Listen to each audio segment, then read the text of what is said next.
Lúcia, querida, tudo bem com você? Tudo ótimo.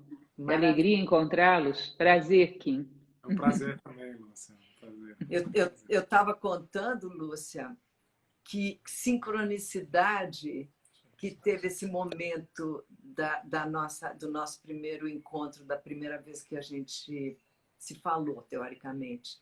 Porque o Kim me falou de você, eu falei, puxa, fiquei muito interessada, falei, vou pesquisar.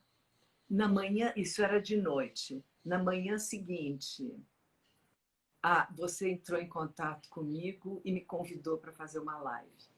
Assim, isso mostra o quanto o universo nos conecta. Eu gosto muito desses sinais da vida, sabe? Eu acho que eles têm um significado e quando eles acontecem, eu olho para o céu e agradeço. Muita gratidão, viu? Muita gratidão por você estar aqui também. E o Kim me conheceu como? Conte pra gente. Eu conheci você através da Maiana Neiva. Ah, sim, a Maiana. Eu bati um papo com ela. Uma pessoa É ótima, muito uma pessoa esclarecida, uma ótima. cabeça boa. E eu achei muito bom. Eu estudo diversos, assim, sempre fui muito estudioso, sempre busquei muito filosofia, esoterismo, história, civilizações antigas. Então, assim, quando rolou aquele papo e o Caibalion, eu fiquei bem interessado. E aí, quando eu assisti, fiquei muito impressionado com a abrangência do seu conhecimento e a maneira, as conexões que você fazia entre as coisas. Isso principalmente, porque além de conhecer, você tem você consegue ver, interligar e criar uma visão que une as coisas, Dá né? Isso significado, dá né? significado, Dá tem a sentido. compreensão, né? Além do conhecimento, a compreensão. Então isso é muito lindo e muito valioso, E né? que foi exatamente isso que eu falei para ela por telefone, não foi, Lúcia? Foi isso mesmo. Exatamente isso. Então a gente assim, a gente é muito tem uns pensamentos que estão próximos, né? Corações próximos, almas próximas e eu gosto que o universo ele assim ele dá uma força mesmo para aproximar todo mundo que está numa sintonia, numa frequência, né? Uhum, muito obrigada. Bom, eu também já te contei, a gente já conversou a esse respeito. A minha ideia de procurá-la foi por conta de termos participado do mesmo congresso em 2018 sobre a felicidade. A sua palestra foi a primeira, me recordo de ter assistido. A minha vinha um pouco mais tarde, mas era tanta gente que é natural que você não lembrasse de mim no meio de tanta gente. Mas eu sempre recordei desse fato, achei muito interessante tanta gente falando sobre felicidade humana, uma ideia muito feliz, eu achei. E Muito nesses momentos onde as pessoas estão precisando tanto de um pouquinho de orientação, um pouco de algo que traga a sua consciência para uma vibração um pouco mais elevada, eu lembrei daquele encontro em torno da felicidade. Lembrei da sua palestra, lembrei de você.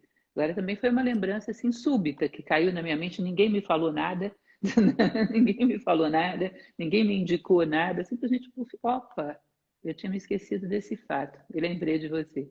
não tem uma sintonia nesses fluxos do universo, né? Não tem canais, né? A gente não está sempre canalizando coisas e aproximando, se aproximando, e quem está com os canais abertos recebe essas mensagens. Eu digo por mim, porque eu recebo elas muito, muito constantemente. Eu sou daquelas pessoas que pensam numa pessoa, a pessoa liga, ou, sabe? Eu acho que é muito próximo isso. Abrir os canais para o que nos rege, né, ajuda a gente a viver muito, né?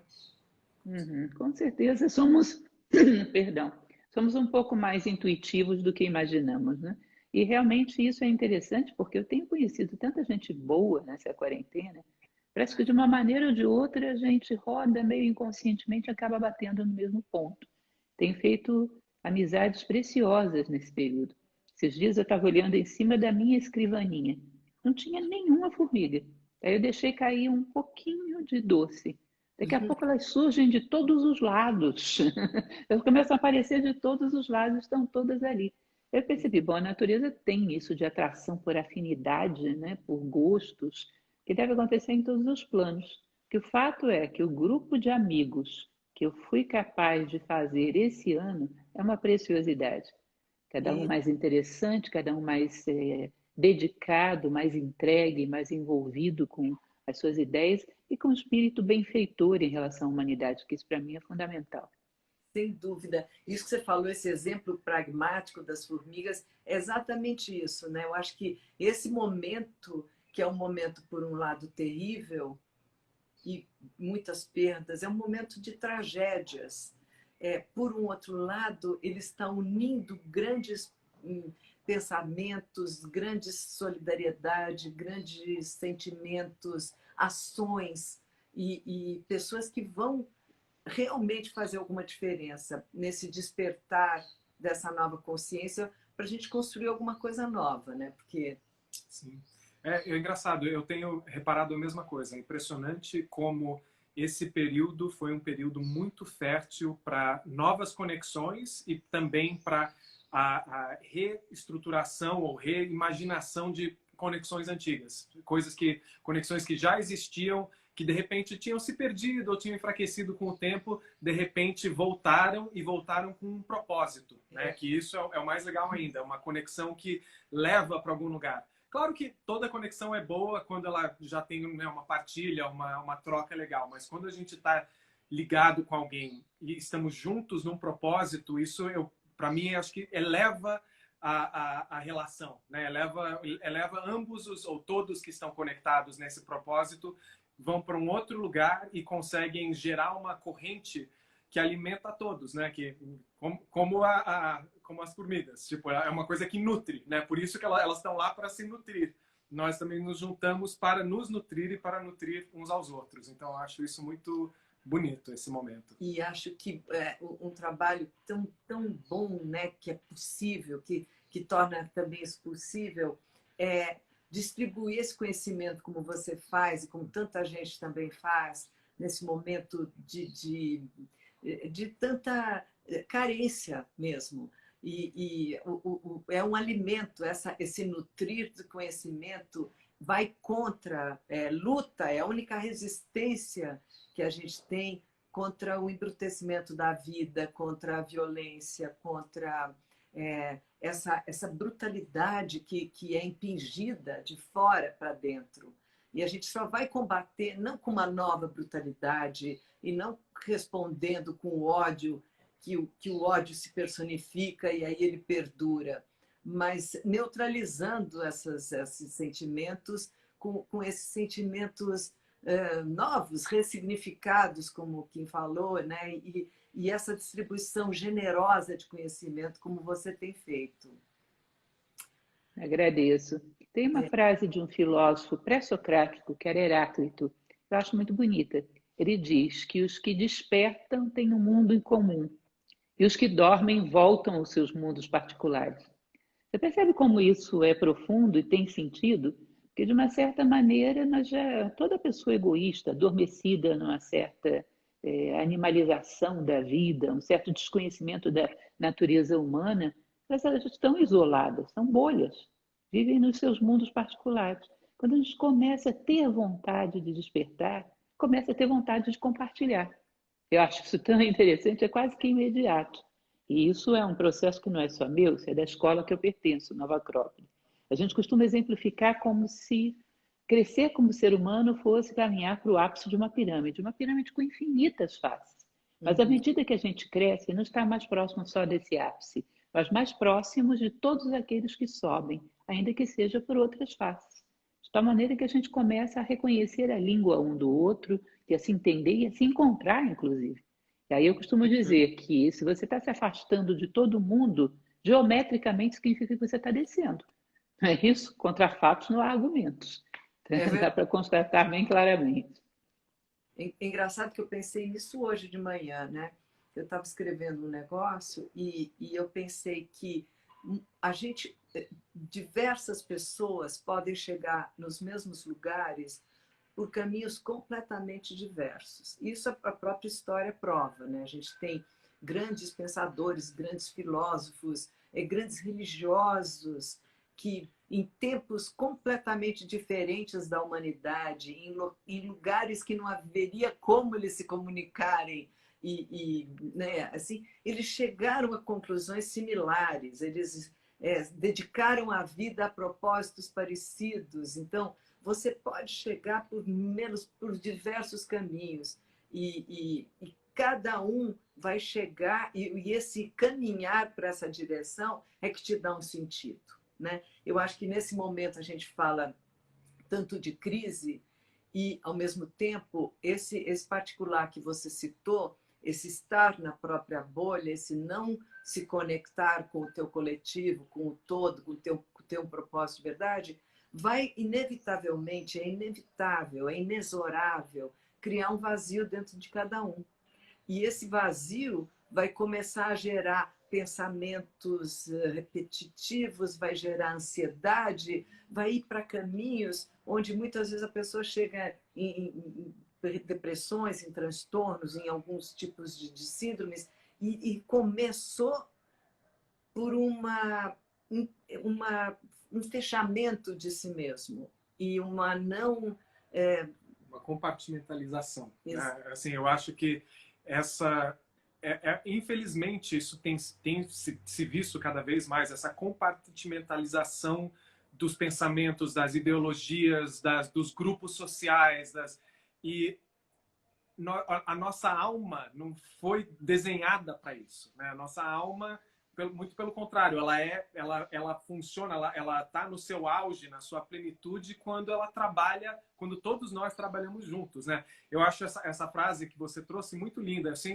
Eu gosto muito da ideia que o sonho que nós sonhamos juntos se torna realidade, né? Quando se eu tenho um sonho, você tem cada faceta dessa joia vai somando e de repente você tem uma coisa ali que é maior do que o sonho individual de cada um, porque cada um contribuiu o seu pequeno pedaço enfim, mas como você disse, é tão importante a gente realmente fazer isso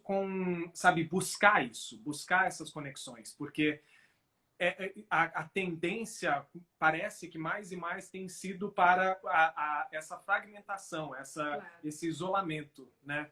E então, quanto mais a gente busca e quanto mais a gente não só busca, mas oferece, né? Cria portais e destinos para receber as pessoas que estão buscando, mais você vai criando centros de sintropia dentro dessa entropia.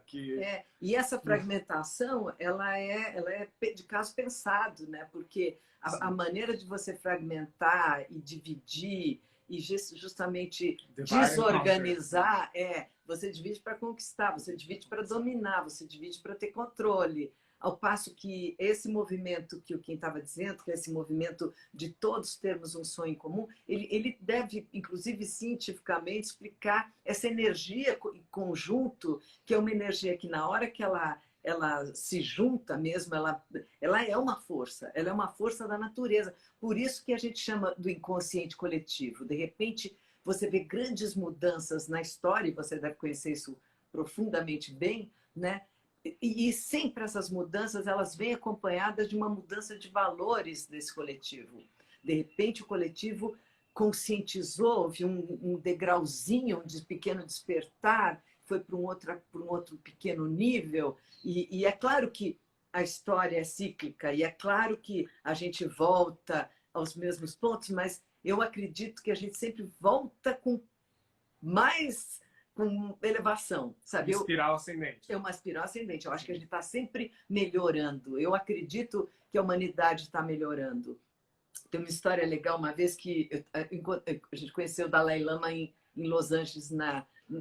E a gente, quer dizer, tem uma história dele muito legal, que diz o seguinte, que ele foi conversar com a rainha mãe, a mãe dessa rainha que está aí. Ou seja, ela já era centenária. Quando ele foi falar com ele faz muitos anos isso. E ele perguntou para ela assim, a senhora que atravessou um século de vida, a senhora acha que o mundo está melhor ou está pior? E ela disse assim, não, o mundo está melhor. E ele falou assim, que interessante, né? Você poderia, todos nós estamos sempre dizendo, as pessoas tal, nós não, mas as pessoas, assim, o mundo piorou, né? Mas o mundo, se você pensar, pode ser que o ser humano não tenha melhorado no mesmo nível de tantas outras conquistas que o mundo apresenta. Porque o ser humano tem obstáculos, né? Tem uma batalha ali, uma jornada complexa.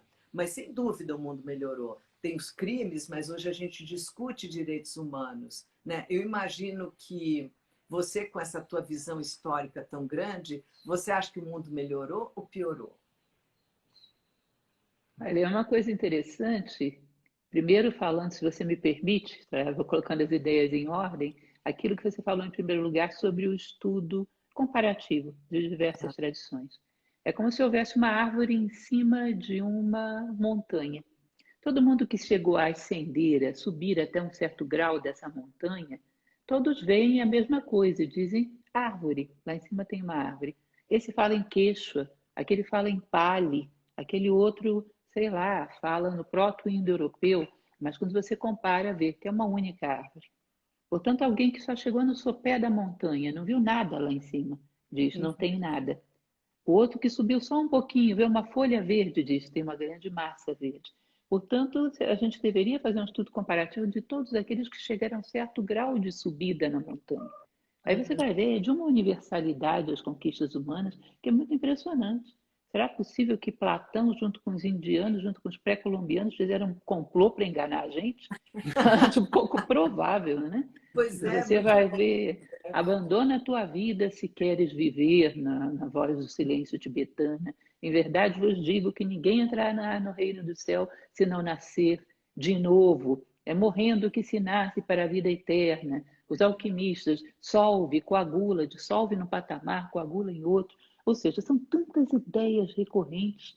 Quando você compara, você percebe que aqueles que chegaram a subir significativamente a montanha da sabedoria humana, do autoconhecimento, veem coisas muito parecidas. E outra coisa que nós temos também, o fato que vocês comentaram que eu achei interessante, é tanta dissensão, tanto batimento, tanto discurso de ódio, que as pessoas acham que as suas opiniões criam realidade.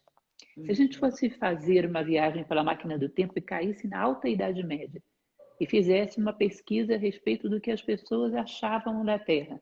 Bom, a Terra tem um abismo no final, um dragão de boca aberta esperando para te engolir. Você acha que a Terra estava interessada nisso? A Terra era o que sempre foi, nunca vai deixar de ser. A opinião humana não conforma a realidade. Ou você chega a perceber o que ela é, ou não percebe, mas a tua opinião não conforma a realidade. E outra coisa é o que você falava do eterno retorno, né, que é uma teoria de Cícero, depois reaproveitada pelo filósofo Nietzsche, que vamos subindo, afunilando. Não sei se você já prestou atenção, Bruna e Kim, que essa figura que vai afunilando, lá em cima você coloca uma estrela de 5 pontas, é o quê? É a nossa árvore de Natal, né? Que é inspirada no cone celta, a cornucópia, que tinha essa ideia de que vamos voltando aos mesmos pontos, mas mais próximos do centro.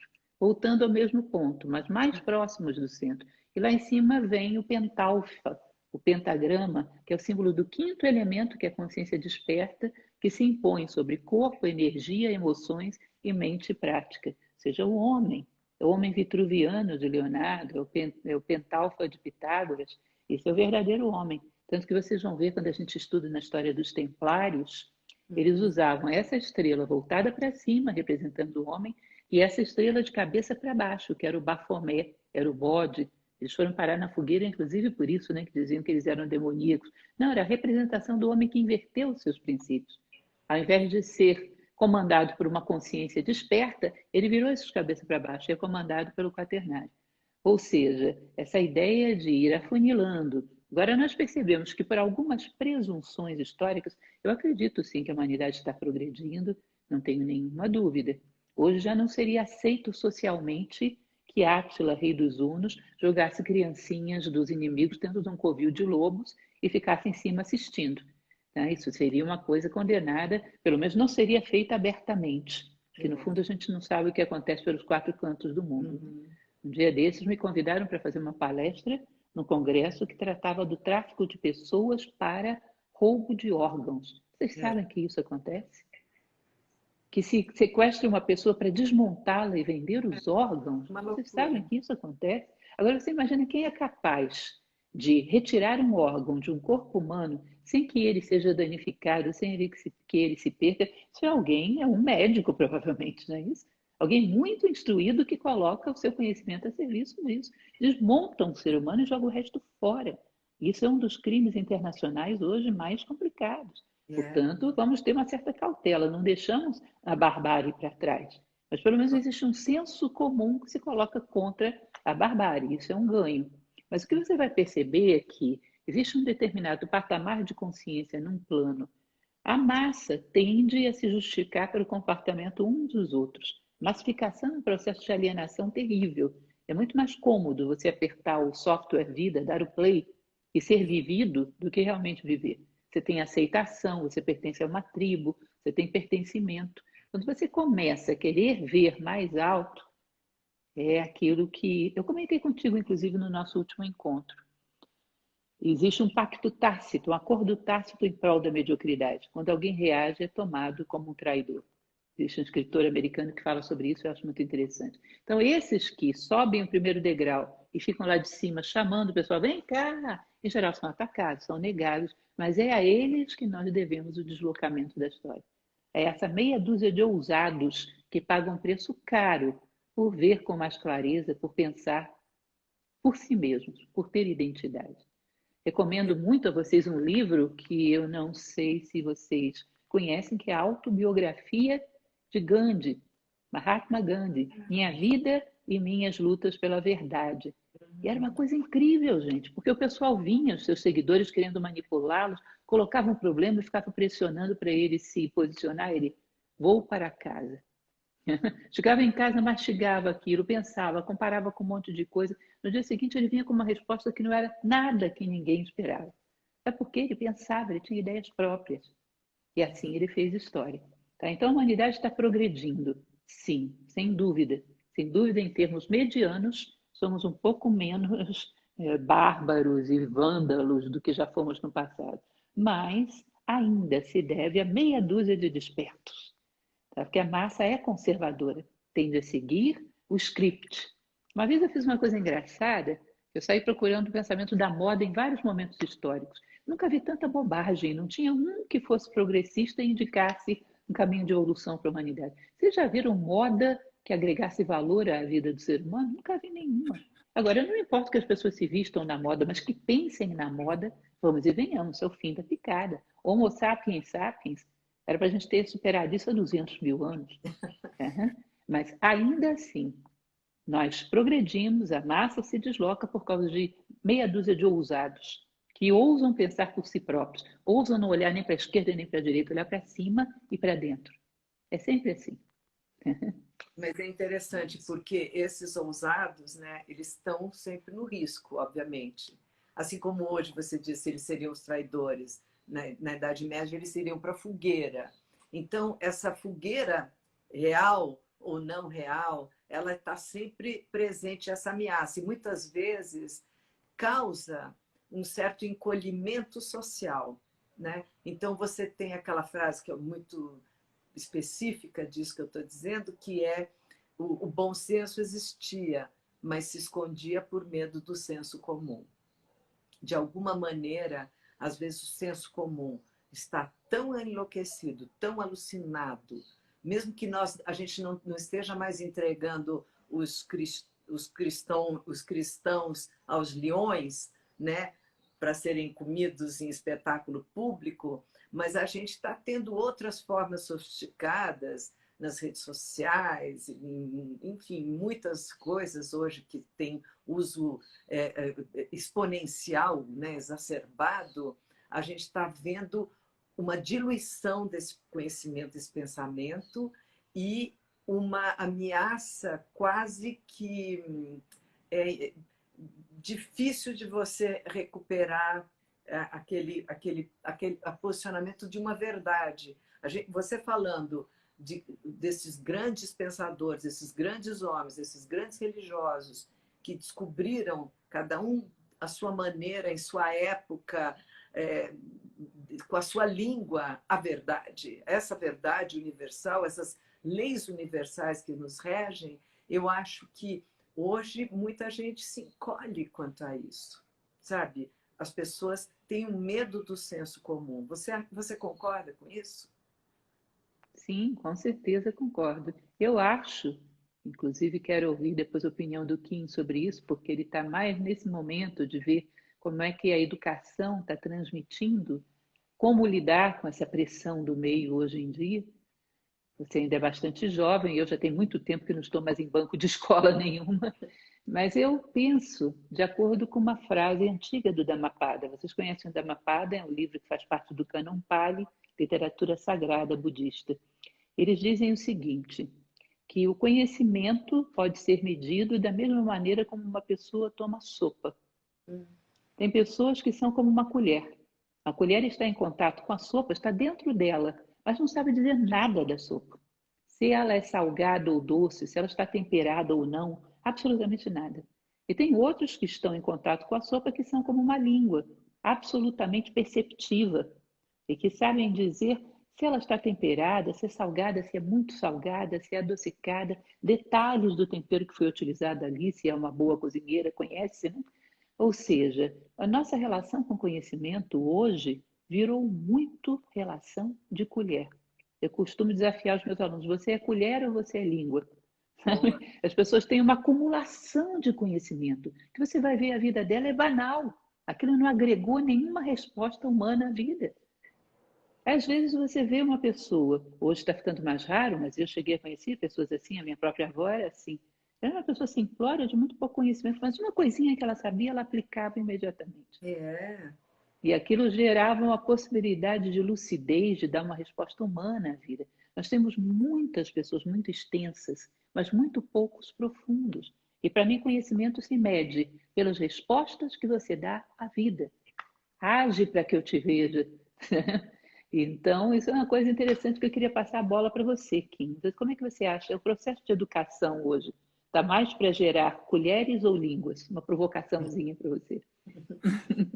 Olha, não, sem dúvida está mais para gerar colheres. E eu diria que além do, assim, historicamente houve uma, isso foi desenhado, né, para ser assim, porque o que se precisava na era em que as escolas estavam sendo instituídas e assim mais recentemente na era da grande revolução industrial, você precisava de pessoas que iam ser basicamente fazer o trabalho de máquinas, né? Então você não precisava de grandes pensadores, você não precisava que a massa da população de grandes pensadores, você precisava de pessoas que iam conformar a uma rotina, conformar a sabe, enfim, um lugar social ali. E para isso é melhor pessoas que não pensem muito, né? Então assim, eu acho que as escolas, muitas das escolas, muito do o que nós chamamos de ensinamento foi criado com isso em mente, né? E aí a gente está colhendo os frutos disso até hoje, infelizmente, né? Mesmo que agora não seja mais isso, e agora estou vendo uma transição, porque com a automatização de tantas coisas, hoje em dia, quais são o que está se dando muito mais valor ao criativo, ao quem tem pensamento crítico, sabe? Porque é mais raro, é mais difícil você encontrar pessoas no mercado que tenham esse preparo, né? Agora, o que eu estou vendo que vai além disso, além das instituições educacionais, é que, e eu vejo isso muito, assim,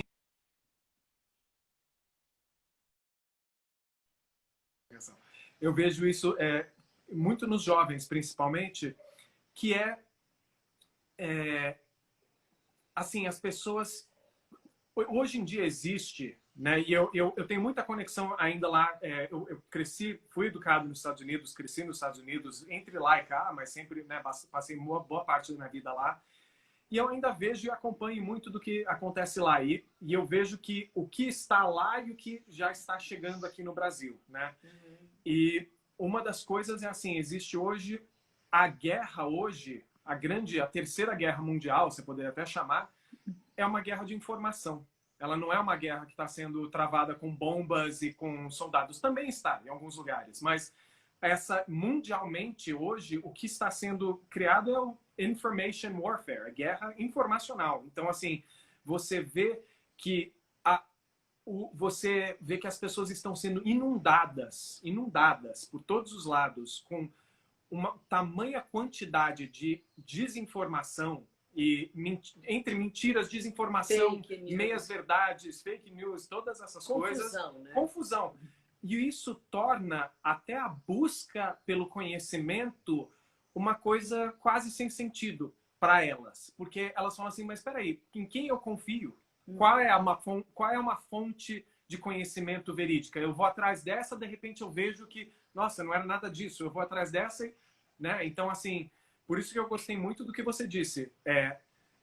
Olhe para cima e para dentro, sabe? Eu acho que a única maneira de você encontrar sentido no meio disso tudo você não vai encontrar, né, aqui fora. Aqui fora as coisas estão uma loucura. Eu acho que você tem que olhar para dentro, olhar, sabe, estabelecer uma conexão mais profunda, realmente ir para aquele lugar mais intuitivo, aquele lugar que está conectado com a sabedoria do universo. E de lá você consegue ter um pouco mais de discernimento de como realizar, como viver a sua vida de uma forma mais harmônica, mais sábia, mais humana, né? Mais que deixe um rastro de luz para esse planeta e não crie mais confusão.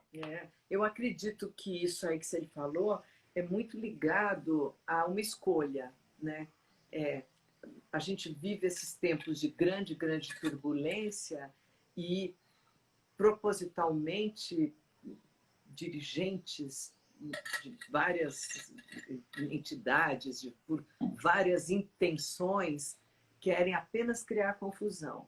Eu acho que a grande moeda hoje é a confiança, né? É como você falou, em quem confiar.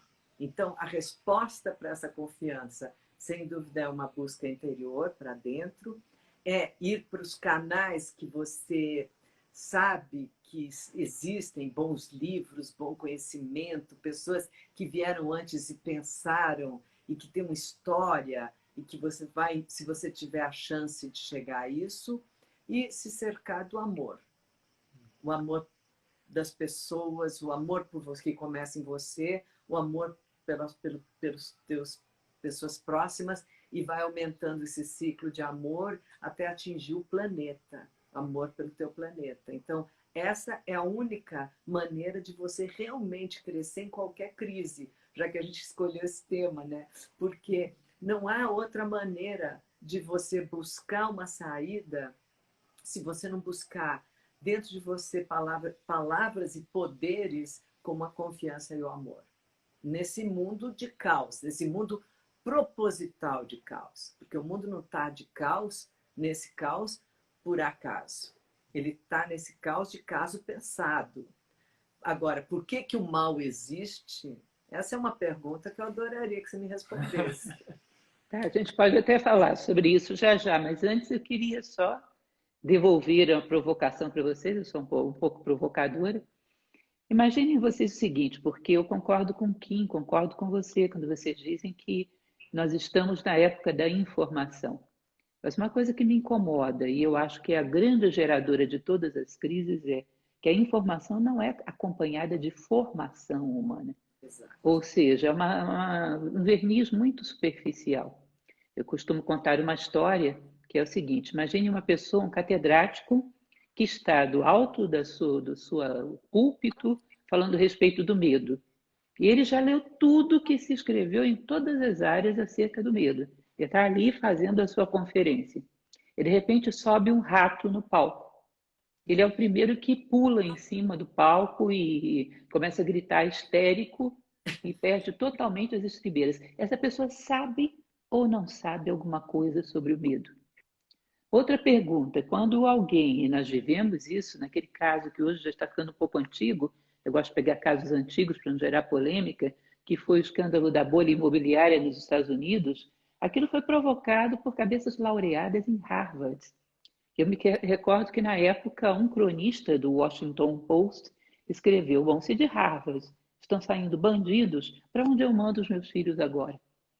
Ou seja, nós estamos transmitindo só informação ou também formação? Ou seja, o ser humano sai de um processo educacional. Você pode confiar mais nele para poder conduzir um problema seu ou para depositar os seus bens na mão dele, ele é mais confiável conforme o tempo de banco de escola que tem? Ou essas duas coisas já não têm mais relação nenhuma? Vocês percebem isso? E Com todo mundo, é certeza. quase que uma unanimidade. Estamos numa crise, qual é a saída? A educação. Estamos vivendo um momento difícil, qual é a saída? A educação. Eu concordo, mas que educação? O que é que a gente chama de educação? Educação vem de eduzir, trazer à tona aquilo que o ser humano tem de melhor. É a mesma raiz, inclusive, de cultura, tem a mesma raiz de cultivo, de agricultura. É você regar a terra para que as sementes venham ao sol, as sementes de humanidade que existe no homem venham ao sol. E para mim esse é um processo bastante complexo. Mas voltando para a provocação que você me mandou, uma coisa que eu gostaria, não discordo do que você disse, mas eu gostaria de destacar é que a maneira como nós conduzimos e lideramos a nossa própria vida também não é grande coisa. Sabe? Se nós olharmos aquilo que em nós, esse núcleo de consciência que lidera a nossa vida, como ele às vezes é tirano com as nossas melhores intenções, como às vezes ele é tirano com os nossos melhores sentimentos, como nos obriga a seguir um script de sucesso da sociedade, nós percebemos que o líder que escolhemos para conduzir a nossa própria vida, esse líder interno, também não é grandes coisas. Não temos um critério muito bom para escolher lideranças dentro. E provavelmente isso se reflete do lado de fora. Eu gosto muito dessa visão, sabe por quê? Porque chama a responsabilidade para a gente. E senão nós ficamos numa posição passiva. Quando mudarem os líderes, muda o líder dentro de você agora, que já muda um bocado de coisa. Já muda um bocado de coisa. É uma das dificuldades que eu tenho. Quando eu chego para as pessoas e digo, olha, faça a sua parte. Não, mas o problema é muito grande, eu não vou fazer diferença nenhuma. Quem faz o seu melhor, faz tudo o que se pode esperar dele. E as grandes transformações na história partiram de meia dúzia de pessoas que fizeram o seu melhor. Sem dúvida. Você citou o Gandhi, né? Aquela frase que a gente adora, que é seja a mudança que você quer ver no mundo. Né? Se você não for... Eu acredito até... Porque eu acredito na escolha. Eu acho que a gente tem escolhas. Minuto a minuto a gente faz escolhas. E se você não alinhar de verdade, estiver alinhado aquilo que você pensa, com aquilo que você sente, com aquilo que você diz e com aquilo que você faz, se existe uma dissonância entre essas coisas, você automaticamente vai ter fragmentos e vai ter mais dificuldade de juntar os seus cacos. Então, prestar atenção, cada um de nós, né? A gente tem que prestar muita atenção nós mesmos com esse alinhamento daquilo que a gente pensa, daquilo que a gente sente, daquilo que a gente diz e faz e, se possível, num grau melhor ainda, levar esse alinhamento para o mais sublime que você conseguir no universo, ou seja, o mais alto dessa montanha que você conseguir subir, porque esse universo, ele fala com você. Para mim, eu acredito que o universo fala com a gente o tempo todo. Ele mostra claramente os sinais, ele mostra claramente as leis que nos regem. Ele mostra claramente. Então, se você não está prestando atenção naquilo e você dá um desbalanço, tudo bem, cada um de nós pode dar um desbalanço em algum momento, é normal, a vida da gente é cheia de precariedades, mas se você não presta atenção, opa, desbalanceei, deixa eu tentar reequilibrar, né? É como cair e se levantar. Se você não presta atenção nisso, você vai criar fossos fundos. E, obviamente, aí sim, aí você, teu líder de dentro, o líder de fora, o desalinhamento é tão grande que você não consegue mais achar o fio de Ariadne no labirinto. Você não acha mais, você só fica no labirinto, né? É isso que eu acho que, assim, o que você está falando é perfeito, mas eu acredito que o ponto que a professora estava fazendo é até para você poder prestar atenção, você sabe, se você não tem alguma formação, se você não tem, se você nunca aprendeu como prestar atenção, se você não aprendeu que se pode prestar atenção, que, né, pelo contrário, você foi condicionado a prestar atenção em outras coisas e muito mesquinhas e superficiais. E é muito difícil você sair disso sem alguma, sabe, sem alguma ajuda, sem algum auxílio, sem alguma... Eu concordo com você. Eu acho que, tanto que eu acho que sempre a gente defende que o bom professor é aquele que te ensina a pensar, né? A primeira coisa que ele tem que desenvolver em você é o pensamento próprio, a ousadia de pensar, de ter as suas ideias, como você estava falando. Por outro lado, também, eu conheci pessoas na minha vida, eu acho que até falei disso com você na outra live que a gente fez. Eu fui assim para o interior do Amazonas, para lugares remotos, de ribeirinhos, sabe? Gente muito simples, gente muito de uma vida muito simples também, e descobri que entre eles alguns eram absolutamente sábios. Eles agiam como se eles tivessem lido Platão. Eles tinham na ação e no pensamento e na palavra uma filosofia que era de uma observação da natureza. Então, eu acredito também que existe uma semente desse pensar que é desenvolvida por outros canais, porque o cara não teve acesso a um grande professor, talvez. Ou talvez teve um amor familiar que o protegeu. Mas, de alguma maneira, a natureza e a observação da natureza o ensinou.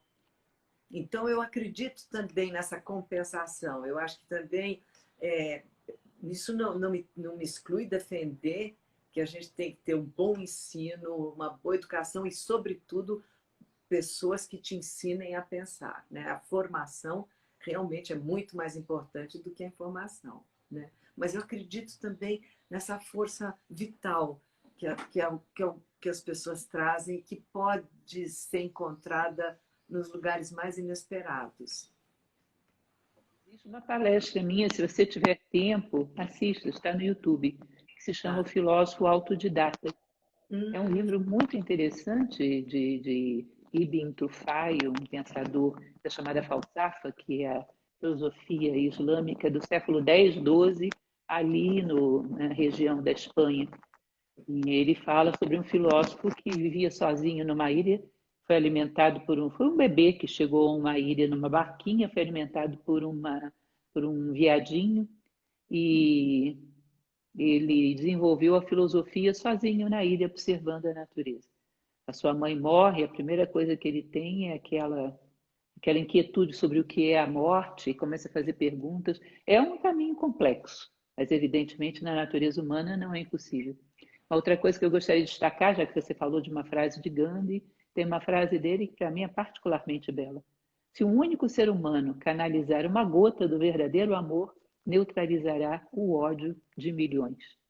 Eu acho isso lindo, maravilhoso. Agora tem um detalhe, que é uma história que eu me lembro também, que eu falei com você. Aliás, é uma história que eu falo quase em todas as minhas aulas, porque eu adoro. É uma história de Sócrates. Dizem que Sócrates era tão bom filósofo que os discípulos dele deliravam, né? Aí chegaram para ele e disseram, vamos pegar os 10 tiranos de Atenas, vamos amarrar aqui, colocar na sua frente, você fala para ele várias horas. Quando a gente soltar, todo mundo virou filósofo. Aí Sócrates deu aquele sorriso dele, que diz que ele era um poço de paciência, né?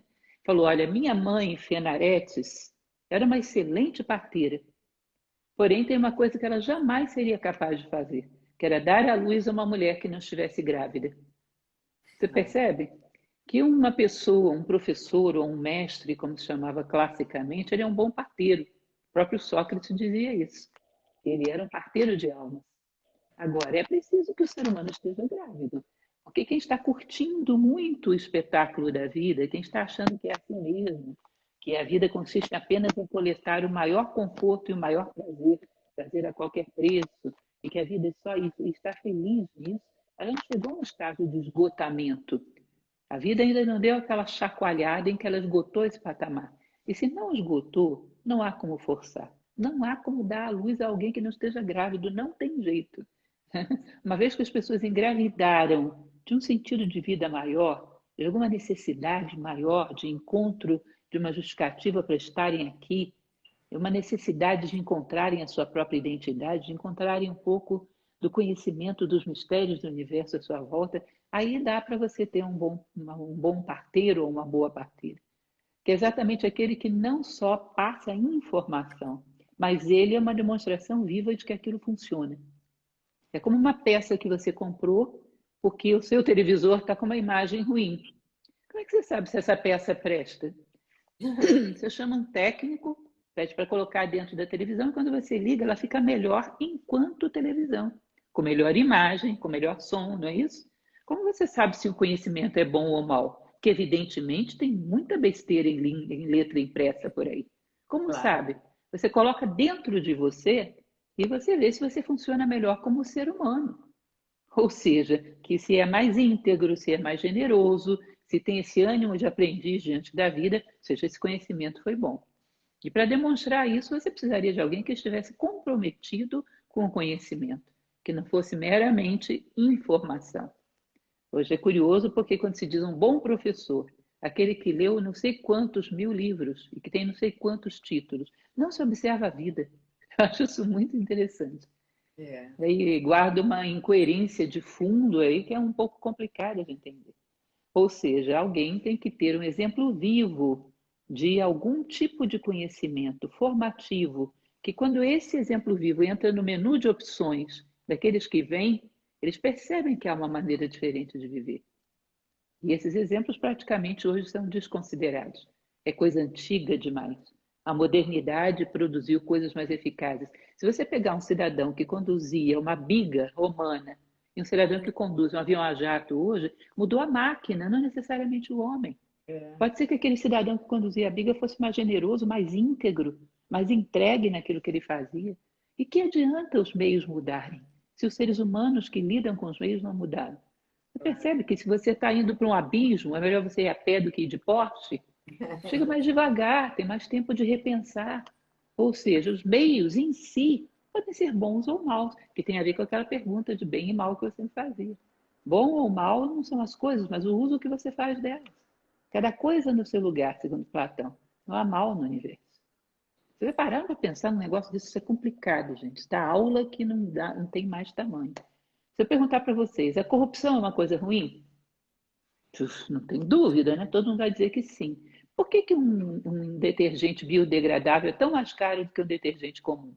Porque ele corrompe mais rápido. Isso para ele é virtude. Mas quem mandou você botar isso dentro do comportamento humano? Você entende? E cada coisa no seu lugar, não existe mal no universo. Preguiça é ruim? Nossa, é péssimo. Preguiça é inércia. Se alguém tenta arrombar a porta da sua casa e ela não cede, ela é muito inerte, é uma porta virtuosa ou uma porta viciosa? Você percebe que para ela é virtude, mas quem mandou você botar isso na sua vida? Cada coisa no seu lugar. Não existe mal no universo.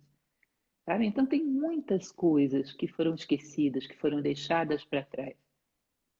Até o século XVII, mais ou menos, XVIII, a filosofia ainda se inspirava muito no mundo clássico. E o mundo clássico se preocupava com duas coisas: estabelecer uma capacidade no homem de encontrar o seu sentido de vida humanista e estabelecer no homem uma formação em valores. De um tempo para cá, não digo que isso não seja útil, que não tenha um propósito, mas começou a se desenvolver um interesse um pouco difuso em categorias, em conceitos, e esse interesse original começa a ser retomado agora, que a gente sente o vácuo que ele provocou. Sua ausência produziu um vácuo enorme, as pessoas estão literalmente desorientadas, desnorteadas, sem norte, sem oriente. Você sabe que, Lúcia, eu acho assim, numa experiência particular, eu acho que a vida ela é cheia de ciladas, ela é cheia de provas para você fazer escolhas muito específicas. Ela te apresenta coisas, ela te coloca em posições em que você tem que fazer, você tem que saber absorver aquilo de uma forma nobre. Se você absorver de uma forma vulgar, de uma forma mundana, você vai para um lugar. Se você absorver de uma forma nobre, você vai para outro.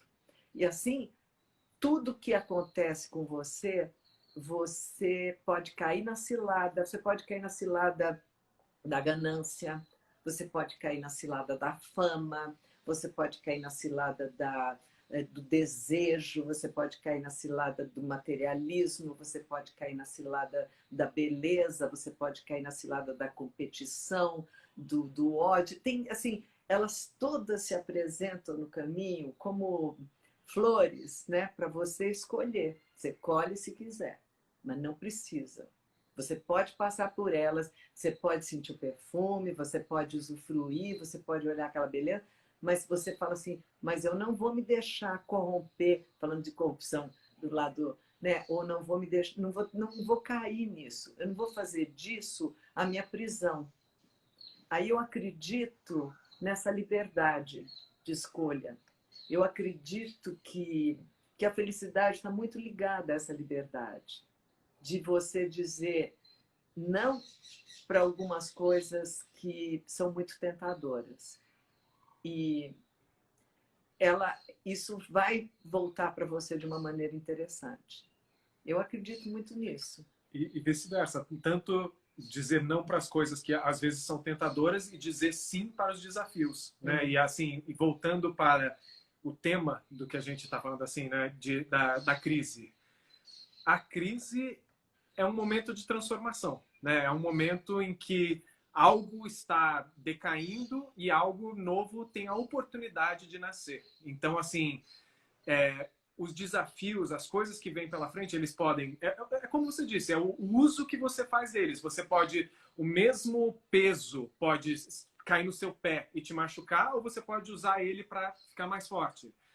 O mesmo atrito que pode te cortar, você pode usar para polir um diamante, né? Assim, ou você, no caso. Então, assim, eu acredito que se você encara a vida com essa real vontade, ela tem que ser realmente, como você disse, você tem que querer parir, né? Você, para você poder parir, você tem precisar parir. Você precisar parir, exato. Você tem que...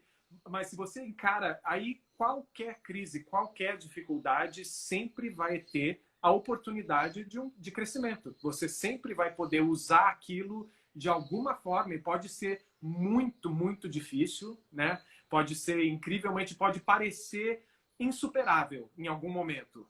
Mas se você persiste, se você fala assim, não, eu sei que aqui há um presente se eu souber desembrulhar, se eu souber, sabe, se eu souber ver, se eu manter o meu centro e se eu olhar com a maior perspectiva, a maior visão possível, eu sei que aqui pode ter alguma coisa que vai me nutrir.